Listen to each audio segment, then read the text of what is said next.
discoverable on screens. Thank you. Speaker, and I rise to support new clause 6 in my name and amendment 17 also in my name.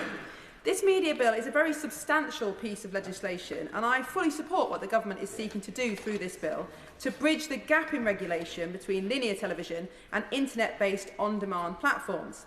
Now, nobody would argue against the principle that we want to protect children from watching age-inappropriate or harmful content. That is, after all, why Parliament over many years has brought in legislation that mandates age ratings on cinema releases, restrictions on children buying DVDs and videos, and very importantly, until the relatively recent past, a watershed for broadcast TV. The watershed, of course, makes sure that programmes broadcast before 9 p.m. are generally suitable for children. However, now that the vast majority of content watched by children and adults is accessed through on-demand streaming services, the watershed has become increasingly redundant, because it doesn't matter if a programme was originally broadcast live after the watershed. Once it's available to stream online, it can be viewed by anyone of any age at any time. So that's why we urgently need to apply the same standards of child protection to on-demand video as we do to cinema releases, physical DVDs and linear TV. So while a time-based watershed clearly can't be adapted for video-on-demand services, we are very fortunate in this country to have a world-class expertise when it comes to applying age ratings to video content. The British Board of Film Classification has been empowered by Parliament through the Secretary of State to apply age ratings across all cinema and DVD releases in the UK. And the BBFC does an excellent job of this, as other colleagues have mentioned, and it's a global leader in its field. It's produced a system of age ratings that has the vast majority of the British population on side, recognising the ratings, trusting and understanding what those ratings mean. And importantly, its ratings are based on regular consultation with thousands of people across Britain to ensure that they meet current audience expectations. So we have the relevant age rating expertise already in this country. But as it stands, this bill will not make use of this expertise. So Amendment 17 would address this very simply by explicitly requiring Ofcom to consult the BBFC when drawing up the Video On Demand Code. And this code will set the rules for streaming platforms, including relating to age ratings. So why wouldn't we want to ensure that our own world-renowned government-appointed experts are consulted as part of that? In the Online Safety Act, there was a similar amendment that requires Ofcom to consult with the Children's Commissioner. And I can see no argument against applying the same principle here. Getting these age ratings right is incredibly important, as they will likely become one of the main audience protection measures that platforms employ and will, of course, future-proof the bill. If parents don't trust the ratings, they will ignore them, and then we won't achieve our aims in protecting children. Which brings me on to the other amendment in my name, new clause 6, a very similar amendment to that in the name of my honourable friend, the member for South West Devon, and I will reiterate some of the points that he made. Just before she moves on. I certainly will. I'm very grateful to my honourable friend, and I'm very supportive of the theme that she's taking on her amendment. And one of the points she's made, which I think is extremely important, Madam Deputy Speaker, is consistency for parents. In that those of us who are lucky enough to have children find ourselves in a forest of different media that they're consuming, some of which seems to decide the rules and ratings and on its own, and of course there are websites we can go to for third-party reference. But does she agree with me that it would be sensible for us to have a standardised view for parents, not just for their own ability to manage the consumption of their children? It is, of course, the parents' primary duty to manage the consumption, but also because we have seen in the past that the media industry in its widest sense will push the boundary, constantly push the boundary, and try and get more and more, if you like, under the wire for consumption by younger and younger people. And we've seen that with the deterioration of the watershed on terrestrial television. And so having an organisation like the BBFC, which sets the tone and the standard, has to be something that must apply online as much as offline. I thank my right honourable friend for his intervention, and I agree with every word, and that is the very important factor behind the BBFC and the fact that parents trust them. They even have an app where you can search for any film or DVD, and it will tell you not only what the rating is, but exactly why that rating is there, whether it's swearing, whether it's violence, whatever it is. And that detailed level of knowledge is crucial, not only to gaining parents' trust, but also, as he says, to create this industry standard. If we don't have an industry standard, then why wouldn't some media companies try to get around it if there's a commercial advantage? And that's exactly what this media bill ought to set out. So the bill lists age ratings as one of the options that Tier 1 platforms, like the providers we've been talking about, can use to comply with their audience protection requirements. But it does shy away from setting that minimum standard that my honourable friend has just mentioned for what those ratings should be. Now, the bill is right to recognise that there can't be a one-size-fits-all approach, and research has shown that audiences have different expectations of video-on-demand services than those operated by public service broadcasters, for example. But where age ratings are in use, is it not common sense to expect that there should be a consistent standard?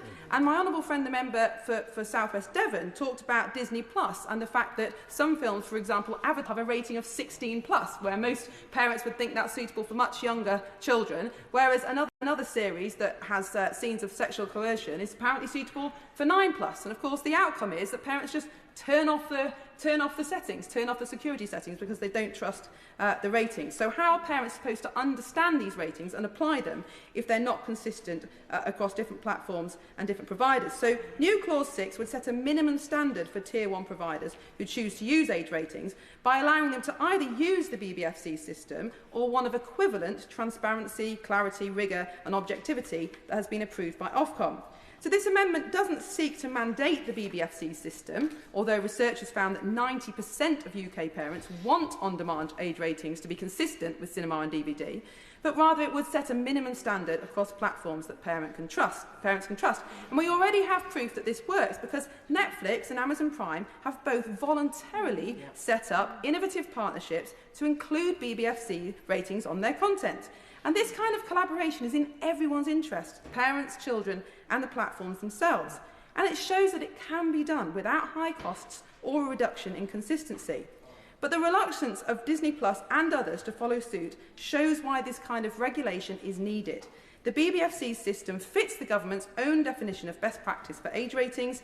It would surely be preferable for all platforms to follow the example of Netflix and Amazon, but we don't need to be overly prescriptive in imposing solutions. So instead, I would ask the government to accept that it is the role of Parliament, not Ofcom, to set minimum standards to ensure the protection of children from harm.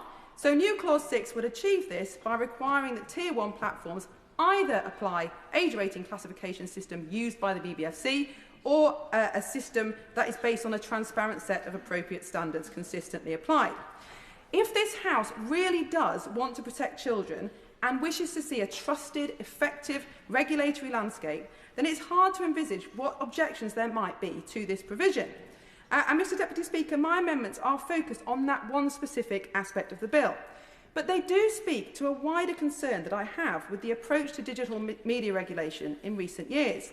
With both this bill and the Online Safety Act, on which I work with colleagues across the House and in the other place to bring strengthening amendments, I believe we've given far too much power to Ofcom, not in terms of enforcement powers, which are needed, but in terms of the responsibility to determine regulatory policy.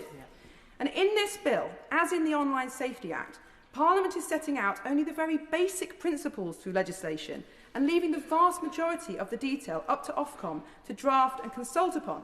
Now, I have nothing against Ofcom as an organisation, and of course we must have an official regulator to ensure that broadcasters and providers adhere to standards required by law. But when it comes to setting policy, I subscribe to the perhaps old-fashioned notion that it's our job as elected members of Parliament. We can't leave something as important as this up to the consultations of an elected body, especially when the vested interests at play here are so substantial.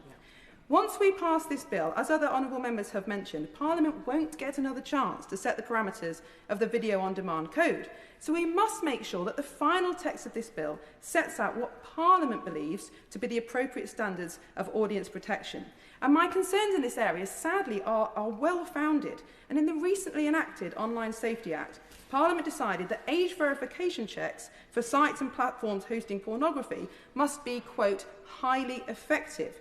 to address the significant problem of young children accessing violent pornography on social media and on websites. And highly effective is an outcome measure. Just trying hard to prevent children from accessing pornography does not make a platform compliant under the Online Safety Act. Compliance means actually stopping under 18s from coming across porn. In other words, the bill requires effective outcome measures, doesn't give prizes to the tech companies for just taking part. And yet, in its draft consultation published last month, Ofcom does not set out what highly effective means, what that standard actually means. So platforms and users are none the wiser when it comes to what does and does not meet the required legislative standard of highly effective. Instead, it outlines the kind of activities it would like to see rather than the outcomes it demands. Given that Parliament has tasked Ofcom with adjudicating what meets that standard of highly effective, to have failed to set out a clear definition is completely unacceptable. And if Ofcom fails to meet the highly effective outcome standards clearly laid out in the Act, it will leave itself open to judicial review from those who take the view that the will of Parliament is serious and who wish to see age verification applied in a way that makes children safe. This very concerning but very current example demonstrates, sadly, what may happen to the measures set out in this bill if Parliament leaves it up to Ofcom to decide what constitutes effective age ratings for video-on-demand services. We can't say that we weren't warned. Now, I don't intend to move my amendments to a vote this afternoon because I very much appreciate the Secretary of State's continued engagement, but I would seriously urge the Minister and their Lordships to consider the principle of these amendments, which are designed to set some minimum standards for child protection where it is currently lacking. This is our responsibility as legislators, so let's do it thoroughly. Gavin Newlands.